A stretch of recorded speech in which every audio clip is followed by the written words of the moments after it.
the moment I saw that smug yellow violation notice flapping on my windshield.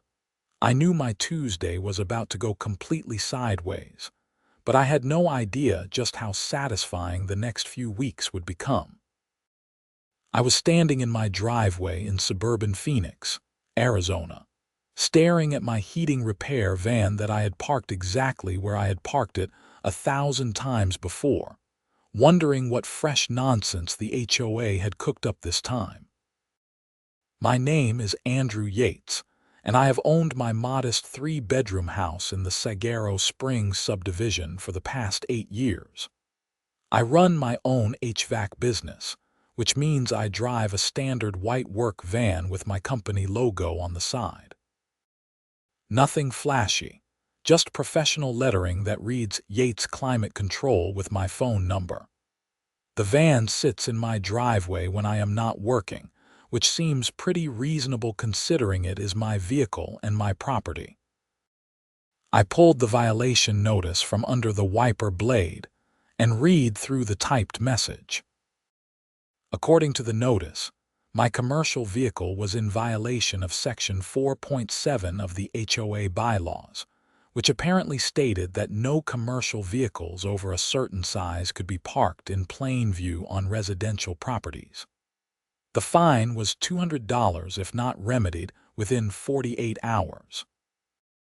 It was signed by Brenda Mitchell, HOA President, with her phone number listed at the bottom. The thing that really got under my skin was that I had been parking this exact van in this exact spot since I started my business 4 years ago. Not once had anyone said anything.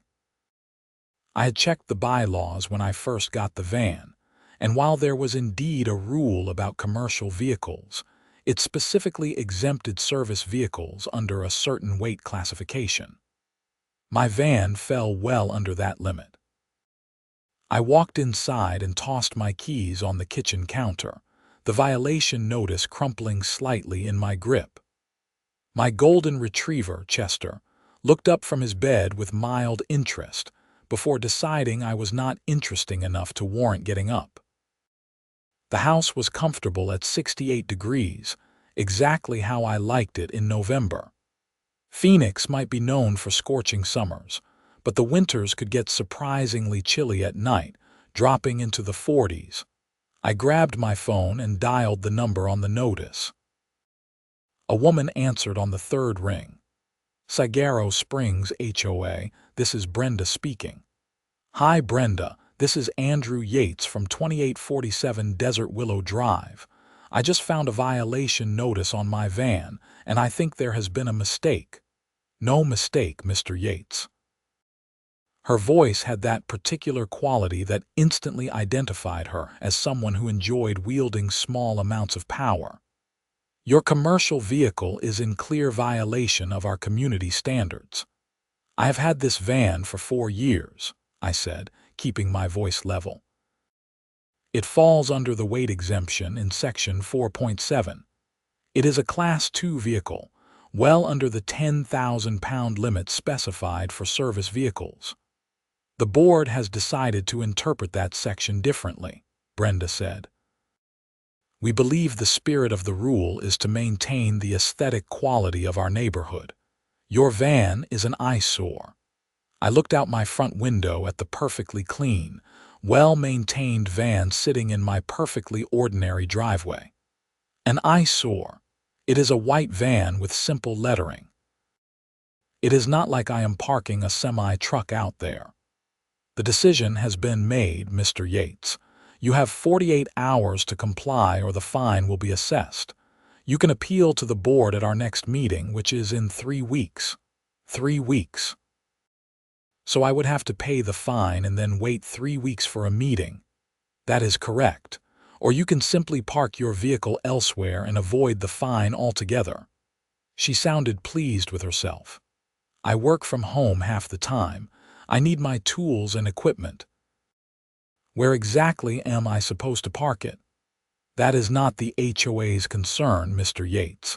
I suggest you rent a storage unit or park on a public street outside the subdivision. The nearest public street was a half-mile walk. The storage units in the area cost at least $150 a month. I felt my jaw clench. This is ridiculous. The bylaw clearly states, "Mr. Yates, I have explained the board's position. If you continue to be difficult, we can discuss additional fines for creating a hostile environment." I almost laughed at that. I am not being hostile. I am trying to understand why a rule that has never been enforced is suddenly being applied to me. We enforce all our rules, Mr. Yates. Good day. She hung up before I could respond.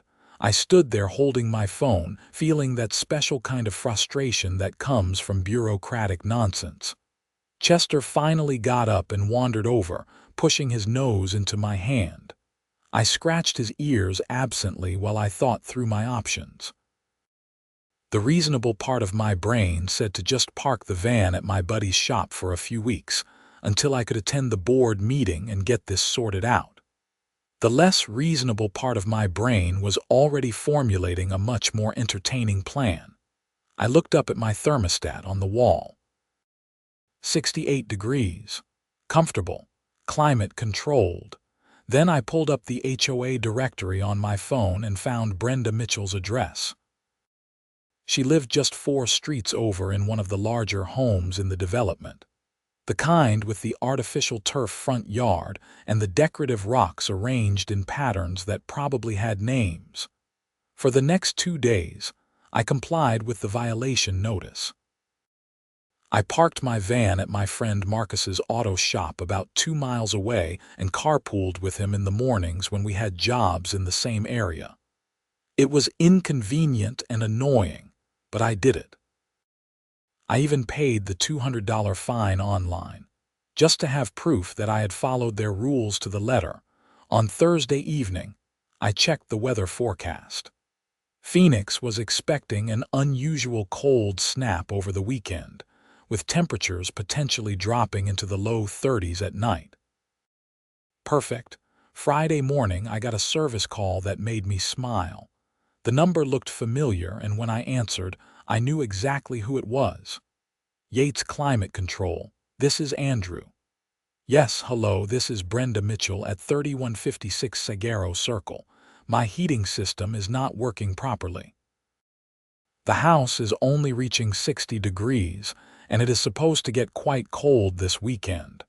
How soon can you come out? I pulled up my schedule on my tablet, which was completely empty because I had strategically cleared it for exactly this possibility. Let me see. I am pretty booked up today and tomorrow. I could probably squeeze you in on Monday. Monday. That is 4 days away. It is going to be freezing this weekend. I understand, Mrs. Mitchell, but I have a lot of calls ahead of you. Phoenix does not get cold very often, so when it does, everyone suddenly remembers they have heating systems that need attention. This was absolutely true. I had actually rescheduled several non-emergency maintenance calls to free up my weekend, but I had indeed been getting a lot of calls about heating issues. Is not there anything sooner? I have a dog and I am very concerned about the temperature. I pretended to think about it. I tell you what, let me see if I can shuffle some things around. Can I call you back in about an hour? I suppose so. But please, this is quite urgent. I understand completely. Talk to you soon. I hung up and felt a slight twinge of guilt. Slight. Then I remembered her condescending tone, and the ridiculous fine and the guilt evaporated. I waited exactly 1 hour and called her back. Mrs. Mitchell, I have some good news and some bad news. What is it? The good news is I can fit you in this afternoon around 3 o'clock. The bad news is it will have to be an emergency service call, which carries a $50 premium on top of the diagnostic fee and any repairs. She hesitated. How much are we talking total? The diagnostic is $95, plus the $50 emergency fee, plus parts and labor if anything needs to be fixed. Hard to say without looking at it, but a typical heating repair runs anywhere from $200 to $600 depending on what is wrong. Fine, fine. Just come this afternoon, 3 o'clock, I will be there. And Mrs. Mitchell, I will need to park my work van in your driveway to access my tools and equipment. I hope that will not be a problem. There was a pause, a long pause. Mr. Yates. Yes, madam. Another pause. From Desert Willow Drive. That is correct. Yates Climate Control. Same person you spoke with about the parking violation earlier this week. I could practically hear her brain working through the implications. She had 3 choices. Tell me not to come and try to find another HVAC company on short notice during a cold snap. Let me come and tacitly admit her parking rules were nonsense, or try to find some middle ground. The van can be parked in the driveway while you are actively working, she said stiffly. That is different from residential parking. I appreciate your flexibility, I said, not bothering to hide my amusement. See you at 3. I showed up at exactly 3 o'clock, parking my supposedly offensive van right in the center of her driveway. Her house was indeed one of the nicer ones in the subdivision, probably close to 3,000 square feet with a 3-car garage and elaborate desert landscaping. The kind of house that suggested she had time and money to worry about what other people's vans looked like. Brenda answered the door wearing expensive athleisure wear and an expression that could curdle milk. She was probably in her early 50s with aggressively highlighted blonde hair and the kind of tan that came from either a salon or a lot of tennis. Her small dog, some kind of designer crossbreed, yapped frantically from behind her legs. Mr. Yates, thank you for coming. She managed to make gratitude sound like an accusation. Happy to help. Can you show me where your thermostat is and describe the problem? She led me through a house that looked like it had been staged for a magazine shoot. Everything was beige and white and gray, with pops of turquoise that I assumed were meant to be artistic. The thermostat was set to 72 degrees, but the actual temperature reading showed 60 degrees. It has been like this since yesterday evening, she explained. The system runs, but it does not seem to be producing much heat. I pulled out my tablet and started a work order. When was the last time you had the system serviced? I do not know. We bought the house 3 years ago. I assume the previous owners took care of it. I managed not to sigh. I would recommend annual maintenance on HVAC systems, especially in Phoenix where they work hard most of the year. Let me go check out the unit. Is it in the garage or outside? The garage.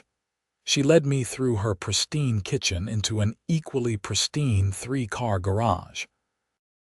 2 of the bays held a luxury SUV and a sporty sedan. The third held various storage items arranged with obvious care. The heating and cooling unit was mounted on the wall, and I could hear it running. I spent the next 20 minutes doing a thorough diagnostic. The problem was actually pretty simple. The igniter was failing and needed replacement. It was a common issue with units that age, and I had the part in my van. The repair itself would take about 30 minutes, but I did not tell her that right away. Instead, I came back inside with a serious expression and my tablet. Mrs. Mitchell, I found the issue. Your igniter is failing, which is why the burners are not lighting consistently. I can replace it today, but I have to be honest with you, this unit is showing signs of neglect. The filters have not been changed in what looks like over a year. There is dust buildup in several components, and you are going to have other failures soon if we do not address the maintenance issues. Her expression shifted from annoyed to worried. How much is this going to cost? I pulled up my pricing sheet. The igniter replacement with labor is $350, but I would strongly recommend a full system cleaning and tune-up while I am here, which would be another $200. That would include new filters, cleaning the burners and heat exchanger, checking all the electrical connections, and making sure everything is running efficiently. $550 total, plus the $95 diagnostic and $50 emergency fee you already approved. So $695 total, yes. She looked physically pained. And if I just do the igniter, that is absolutely your choice. But I would not be doing my job if I did not warn you that you are likely to have another failure within the next few months, and the next service call will cost you another diagnostic and emergency fee if it happens during another cold snap. I watched her do the math. She could pay for the full service now or risk paying more later. This was not me being dishonest. Her system genuinely did need the maintenance, and my pricing was completely standard, but I was definitely not offering her any discounts or trying to save her money. Fine. Do the full service. Great choice. I will need a couple hours. The van will need to stay in the driveway while I am working, obviously. Her jaw tightened, but she nodded. Obviously. I took my time with the repair. Not unreasonably so, but I was not rushing either. I replaced the igniter, cleaned every component thoroughly, replaced both filters, checked every connection, and even lubricated the blower motor bearings. When I was done, her system was running better than it probably had in years. I also made sure to walk in and out of her house frequently, tracking through her perfect living room in my work boots. They were clean boots, but they were clearly work boots, and I could see her flinch every time I walked across her pale carpet. When I finished, I ran the system through several cycles to make sure everything was working correctly. The house was warming up nicely, already hitting 68 degrees and climbing. All set, I told her, pulling up the invoice on my tablet. Your system is running perfectly now. Should keep you nice and warm through the cold snap this weekend. She looked at the invoice total and her lips pressed into a thin line. $695. Yes, madam. I take cash, check, or card. She paid with a credit card, her hands moving sharply as she inserted the chip and entered her PIN on my portable reader. The transaction went through, and I sent her the receipt via email. I would recommend scheduling a maintenance visit every spring before cooling season and every fall before heating season, I said cheerfully. That way you can avoid emergency fees and catch small problems before they become expensive ones. Thank you, Mr. Yates. I will consider it. I packed up my tools and headed for the door. Oh, and Mrs. Mitchell, I do appreciate you making an exception for my van in your driveway. I know how important community standards are to you. Her smile was glacial. As I said, active work is different from residential parking. Of course. Have a great weekend. I climbed into my offensive work van and drove home, feeling pretty satisfied with the afternoon. I had provided a legitimate service at fair prices, her heat was fixed, and I had gotten paid well for my trouble. The fact that she had to watch my supposedly rule-violating van sit in her driveway for 2 hours was just a bonus. That should have been the end of it. I had made my point in a professional way, and I figured I would attend the board meeting in a couple weeks, argue my case about the van, and hopefully get the rule enforcement dropped. I should have known better. Saturday morning, I woke up to find another violation notice on my windshield. This one stated that my van had been parked in the driveway overnight without an approved overnight parking permit. The fine was $300. I stood there in my driveway, the morning sun just starting to warm the desert air, and read the notice twice to make sure I was understanding correctly. They had invented a completely new violation that I had never heard of before. I pulled out my phone and looked up the HOA bylaws again, searching for anything about overnight parking permits. There it was, buried in Section 8.3, a provision that any vehicle parked in a driveway overnight must have an overnight parking permit displayed. However, The very next sentence stated that all residents were automatically granted permanent overnight parking permits for up to 2 vehicles registered to their address. I had gotten my van registered to my home address specifically for insurance purposes. I had an overnight parking permit by default according to their own rules. But apparently, Brenda had decided to interpret this differently too. I called the HOA number again. This time, a man answered. Saguaro Springs HOA, this is Derek. Hi Derek, this is Andrew Yates. I need to speak with Brenda Mitchell about a violation notice. Mrs. Mitchell is not available on weekends. I can take a message. The notice says I need an overnight parking permit. According to Section 8.3 of the bylaws, I automatically have one because my vehicle is registered to my address. I am just the answering service, sir. You will need to speak with Mrs. Mitchell or attend the board meeting. When is the board meeting? 2 weeks from Tuesday, 7 p.m. at the community center. And this fine is due in 48 hours. According to the notice, yes, sir. I thanked him and hung up. Then I did something I had been avoiding because I did not want to escalate the situation, but clearly Brenda was not going to be reasonable. I called my lawyer. Sam Rodriguez was a real estate attorney I had worked with when I bought my house. He also handled HOA disputes, which apparently were common enough in Phoenix suburbs to keep him busy.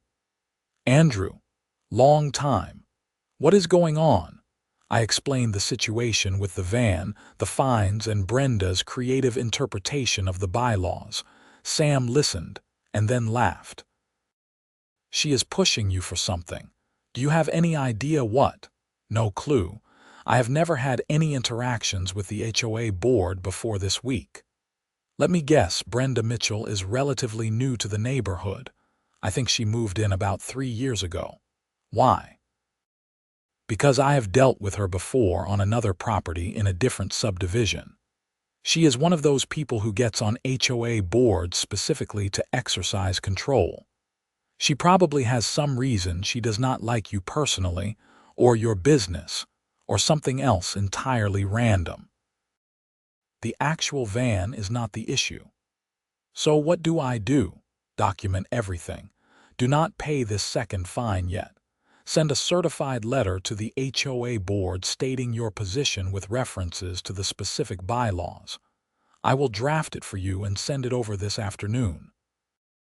Then show up at that board meeting prepared with copies of everything, the bylaws, your vehicle registration, your violation notices, all of it. And if they still try to fine me, then we file a complaint against the HOA for selective enforcement and harassment. Arizona has pretty strong laws about HOA overreach, but let us try the reasonable approach first.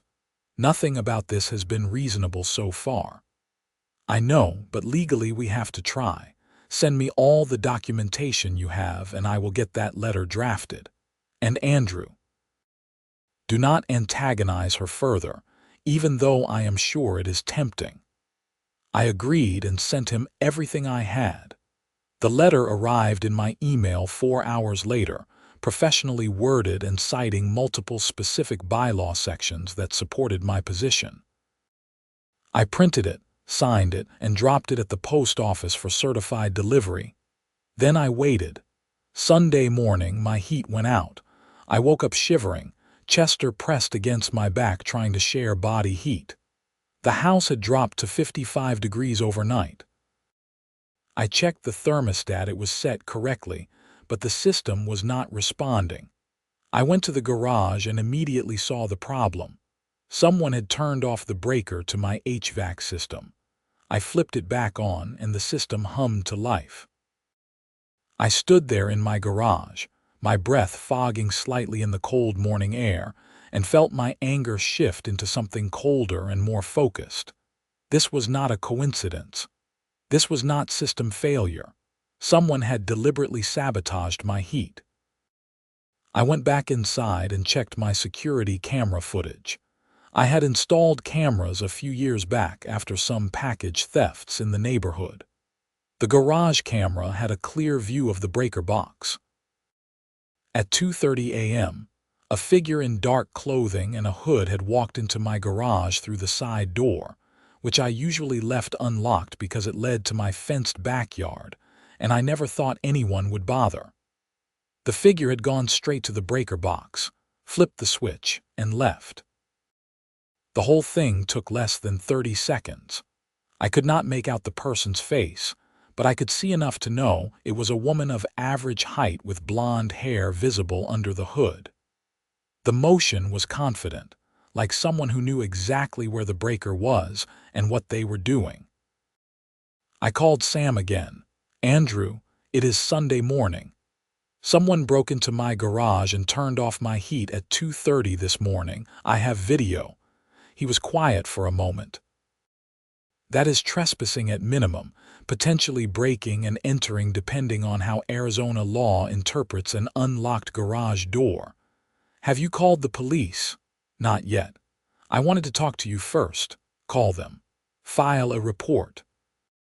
Do not mention your suspicions about who it might be, just report the facts.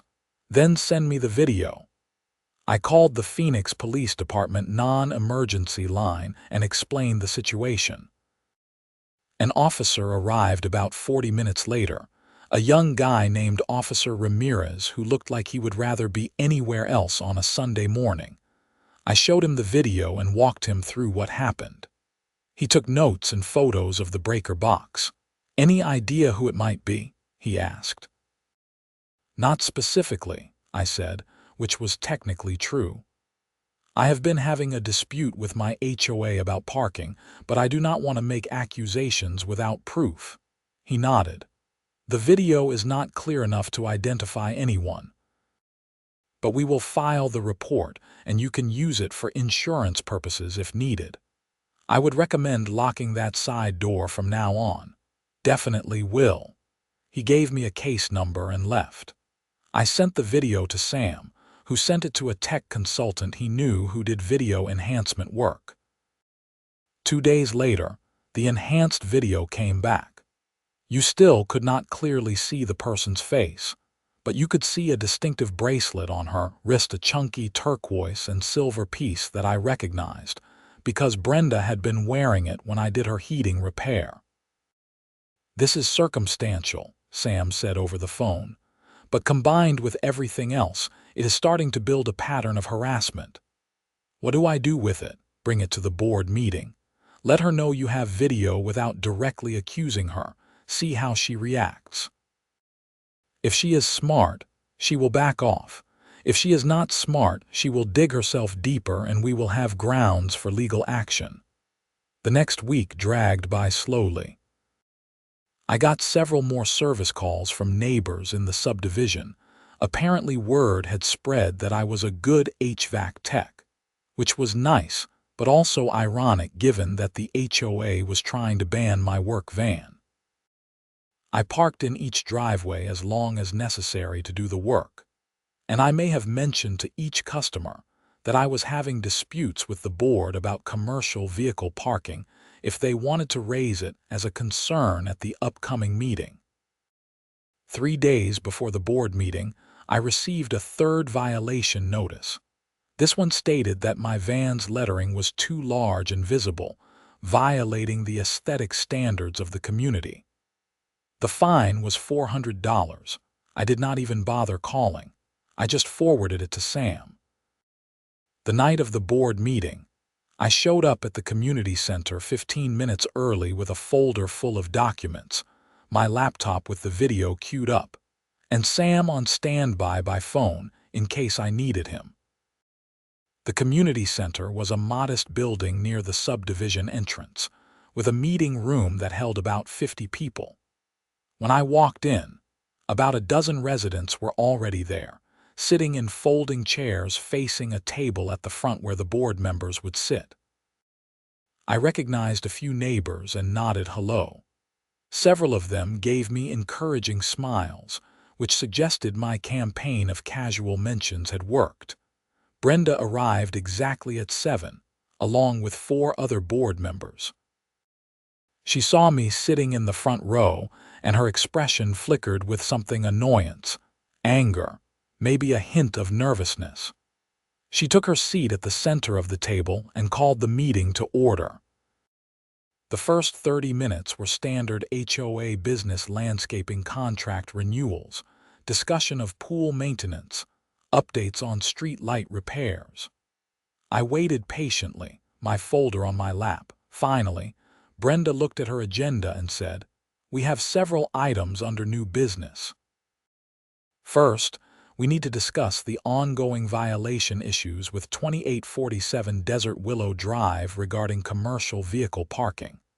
I raised my hand. I would like to address the board on that issue. She looked like she wanted to refuse but could not find a legitimate reason. "You have 3 minutes." I stood up and opened my folder. "Thank you. I have been a resident of Saguaro Springs for 8 years. I run an HVAC repair business and have been parking my work van in my driveway for the past 4 years without incident. 2 weeks ago, I received a violation notice stating my van was illegal under Section 4.7 of the bylaws. I pulled out the bylaw document and held it up. Section 4.7 specifically exempts service vehicles under 10,000 pounds. My van is a Class 2 vehicle weighing 7,500 pounds. I fall well under the exemption. One of the other board members, an older man I did not recognize, leaned forward. "Can we see the vehicle registration?" I handed him a copy. He studied it and looked at Brenda.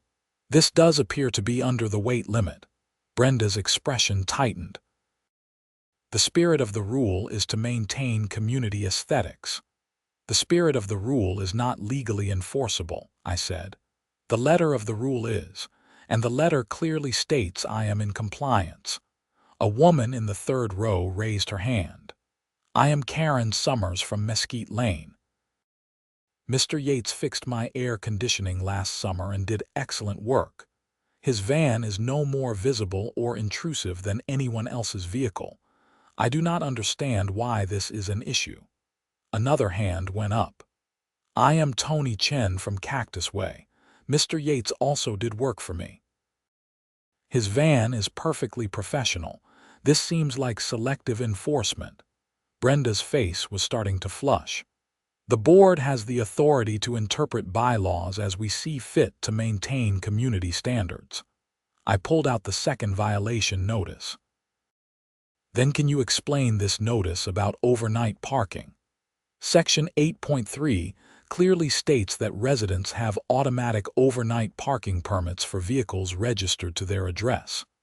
My van is registered to my address, so I have an automatic permit. The older board member took this notice too and read it. He looked at Brenda with growing confusion. "Brenda, he is right. Section 8.3 is clear on this. We are implementing stricter enforcement," she said. "You cannot just change enforcement without notifying the community," another board member said, a woman in her 40s with a practical haircut and glasses. "That is not how this works." I pulled out the third notice. "And then there is this one about my lettering being too large." "Can you show me the specific bylaw about lettering size on personal vehicles?" Brenda did not answer. The practical-looking board member reached over and took the notice from me, reading it with increasing disbelief. "There is no such bylaw. Brenda, what is going on?" "These are all legitimate concerns raised by residents," Brenda said, but her voice had lost some of its authority. "Which residents?" I asked. "Because I have been asking around and the only complaints seem to be coming from the board, or more specifically from you, Mrs. Mitchell." "Are you accusing me of something, Mr. Yates?" This was the moment. I could either back down and try to resolve this diplomatically, or I could go for the throat. I thought about my freezing house at 2:30 in the morning. "I am saying that this pattern of escalating violations and fines, all based on creative interpretations of bylaws or outright invented rules, constitutes harassment, especially when combined with other incidents." "What incidents?" the practical board member asked. I pulled out my laptop and set it on the table. 5 days ago, someone entered my garage at 2:30 in the morning and turned off the breaker to my heating system. I have security camera footage. The room went completely silent. I turned the laptop around so the board could see the screen and played the video. The figure entering the garage, going to the breaker box, flipping the switch, leaving. "I filed a police report," I continued, "and I had the video enhanced by a professional. While we cannot see the person's face, we can see certain identifying features." I paused the video on a frame that clearly showed the distinctive turquoise bracelet. Then I looked directly at Brenda's wrist, where she was wearing the exact same bracelet. The older board member stood up. "Mrs. Mitchell, is that you in the video?" "Of course not. That could be anyone's bracelet." "It is a pretty distinctive bracelet," Tony Chen called out from the audience. "I remember seeing you wear it at the pool this summer." "This is ridiculous," Brenda said, but her voice was shaking slightly. "He is clearly doctoring evidence to get out of legitimate violations." The practical board member stood up too. "I think we need to adjourn this meeting and have an executive session with just the board. Mr. Yates, we will be in touch." "I would prefer to hear the board's decision tonight," I said. "I have paid over $600 in fines and penalties in the past 2 weeks, all for violations that are either unsupported by the bylaws or completely fabricated. I am asking for those fines to be refunded and for the board to cease any further violation notices regarding my vehicle." The older board member looked at his colleagues. They had a quick whispered conference, with Brenda arguing animatedly while the other 3 looked increasingly uncomfortable. Finally, he turned back to me. "Mr. Yates, speaking personally and not on behalf of the full board, I believe you are correct that these violations were improperly issued. However, we need to review everything formally before we can make an official decision. Can you give us 1 week? Will there be any additional violation notices or fines in that week?" "No. We will suspend all enforcement actions related to your property pending our review." I considered that. "And the refund of the fines I already paid. We will address that in our decision next week." It was not perfect, but it was something. I nodded. 1 week. Thank you." The meeting adjourned in chaos, with multiple residents coming up to me to offer support and several others clustering around the board members asking questions. I packed up my laptop and headed for the door. "Mr. Yates." I turned to find Brenda standing behind me, her face pale and her eyes hard. "You just made a very serious accusation." I stated facts. "If you were not the person in the video, then you have nothing to worry about. You will regret this." "Is that a threat, Mrs. Mitchell?" "Because I should mention I am recording this conversation." I tapped my phone in my pocket, where I had indeed started a voice recording app before approaching the building. She stared at me for a long moment, then turned and walked away. I watched her go and felt a mixture of satisfaction and unease. I had probably won the battle over the van, but I had a feeling this was not over. I was right. 2 days later, I got a call from Officer Ramirez. "Mr. Yates, this is Officer Ramirez from Phoenix PD. We need to talk about your garage incident. Did you find something?" Mrs. Mitchell filed a counter report claiming you are harassing her. She says you doctored the video and have been threatening her. I felt my stomach drop. That is completely false. I have done nothing but defend myself against false violations. I understand, sir, but we need to investigate the complaint. Can you come down to the station? I called Sam immediately. He told me not to go anywhere without him and met me at the police station an hour later. We spent 2 hours going through everything with Officer Ramirez and a detective who specialized in neighborhood disputes. "This is a civil matter," the detective finally said. You both have competing claims and no clear evidence either way. The video is not conclusive enough to press charges, and her harassment claims are he said, she said. My recommendation is that you both back off and let the HOA board handle the property issues. I am happy to back off, I said. I just want to be able to park my work vehicle at my own house without being fined. Understood. I will note that in the report, Mrs. Mitchell has been advised the same. Sam and I left the station as the sun was setting, painting the Phoenix sky in shades of orange and purple. She is desperate, Sam said. The board is going to side with you and she knows it. She is trying to muddy the waters. Will it work? Not if the board has any sense, but HOA boards are not always known for their sense. The week passed slowly. I parked my van in the driveway every night and waited for another violation notice that never came. I got calls from 3 more neighbors asking about HVAC work, which was nice, but made me nervous that I was somehow becoming the center of neighborhood drama. Friday afternoon, I got an email from the HOA board.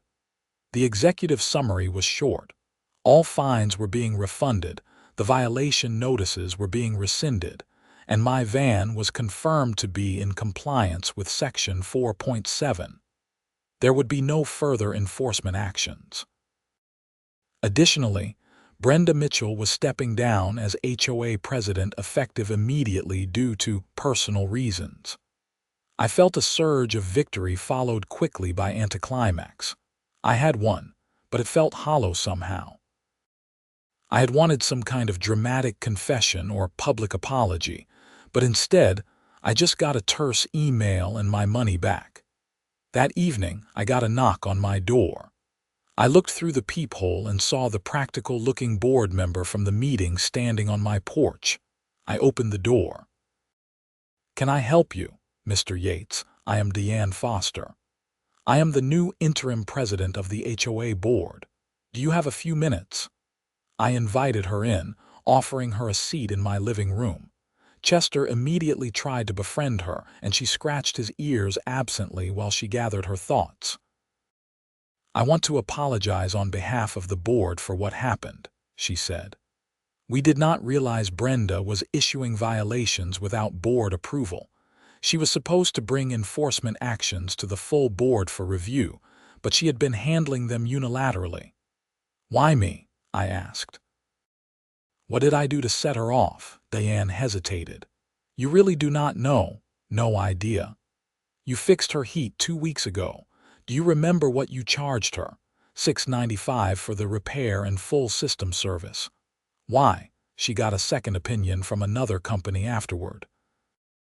They told her the repair should have been maybe $400 and that you oversold her on unnecessary service. I felt heat rise in my face. Her system desperately needed maintenance. I showed her exactly what was wrong and explained why the service was necessary. My pricing was completely standard. "I believe you," Deanne said quickly. "But she was convinced you had ripped her off and that you did it deliberately because of the parking dispute. She wanted to punish you. So she broke into my garage and shut off my heat." "We cannot prove that, but between you and me, yes, I think she did. When you played that video at the meeting, she knew she was caught. She resigned before we could force her out. And the counter claims she filed with the police, a desperate attempt to create leverage. Once she resigned, she withdrew it." I sat back in my chair, processing all this. "So I charged her a fair price for good work and she declared war on me over it." "Pretty much." "Again, I am deeply sorry. This is not how the HOA is supposed to function. We are supposed to maintain common areas and handle community issues, not conduct personal vendettas. What happens now? We are doing a full review of all enforcement actions from the past 6 months to make sure nothing else was improper. We are also implementing new procedures requiring board votes on any violation notices, and we are going to be much clearer in communicating the actual bylaws versus personal interpretations. That sounds good. Also, I noticed you do excellent HVAC work based on the feedback from neighbors. My system has been making a weird noise. Would you be available to take a look next week? I laughed despite myself. Sure, but I am parking my van in your driveway. I would expect nothing less. She left a few minutes later, and I sat on my couch with Chester's head in my lap, feeling the tension of the past few weeks finally drain away. My phone buzzed with a Venmo notification. The HOA had refunded all my fines plus an additional $500 for my time and trouble. I should have been satisfied. I was satisfied, but there was still something nagging at me about the whole situation. 3 days later, I got a call from an unknown number. I almost did not answer, but something made me pick up. "Is this Andrew Yates?" A woman's voice, older, tentative. "Yes, who is this?" "My name is Patricia Reynolds. I am Brenda Mitchell's mother. I need to talk to you about what happened." I almost hung up. Almost. "I am not sure what there is to talk about, Mrs. Reynolds. Please, just 5 minutes. I am at the coffee shop near your subdivision." "Can you meet me?" Against my better judgment, I agreed. 20 minutes later, I was sitting across from a woman in her 70s with the same bone structure as Brenda but a much softer expression. She had a cup of tea in front of her that she had not touched. "Thank you for coming," she said. "I know you have no reason to trust anyone related to Brenda right now." "Not really, no." She took a breath. "Brenda has always been someone who needs control. Even as a child, she would create elaborate rules for her dolls and become hysterical if anyone broke them. We thought she would outgrow it. She did not. Okay. 3 years ago, her husband left her. He said he could not take the constant rules and criticism anymore. She threw herself into the HOA as a way to cope, but it made things worse. She finally had a domain where her need for control was actually encouraged. "I am sorry she went through that," I said carefully, "but it does not excuse breaking into my garage and harassing me." "No, it does not, but I wanted you to understand that what she did was not really about you. It was about her need to feel in control of something after her life fell apart. Then she should get therapy, not take it out on her neighbors." Patricia nodded sadly. "You are absolutely right. I have been trying to get her to see someone for years." After this incident, she finally agreed. She checked into a treatment facility yesterday for what they are calling a mental health crisis. I felt my anger deflate slightly. I did not know. How could you? She would never admit weakness to anyone. Patricia wrapped her hands around her teacup. "I am not asking you to forgive her or drop anything. I just wanted you to know that there are consequences for her beyond losing her HOA position. She is getting help." "I hope it works," I said, and I meant it. "I really do. Thank you." She stood up, looking tired. "And Mr. Yates. For what it is worth, she was wrong about your work. I saw the before and after reports on her heating system. You did an excellent job." She left before I could respond. I sat in the coffee shop for a while longer, thinking about control and anger and what happens when people's need for order crashes into the messiness of real life. When I got home, I found another envelope in my mailbox. For a moment, my heart sank, expecting another violation notice.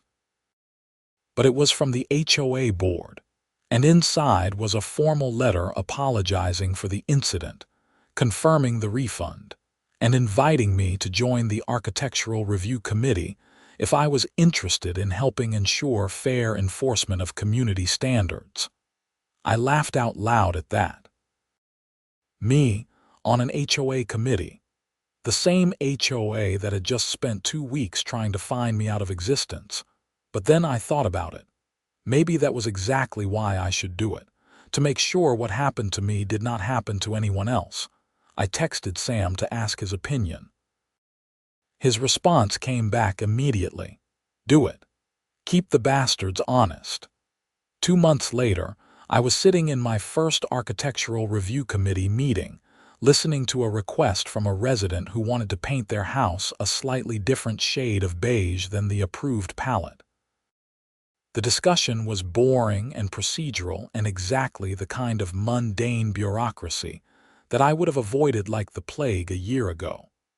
But I was there, with my copy of the bylaws and a determination to make sure every decision was based on actual rules and not personal vendettas. Deanne was chair of the committee, and she ran it with a focus on fairness that made the meetings tolerable. "What do you think, Andrew?" she asked, pulling me out of my thoughts. I looked at the paint sample. It was maybe half a shade darker than the approved color. It was also completely inoffensive and the kind of thing only an HOA would care about. "I think it is fine," I said. "The bylaw says earth tones in a specified range. This falls in that range. I move we approve it." The motion passed unanimously. The homeowner thanked us and left. After the meeting, as I was packing up my laptop, Deanne stopped me.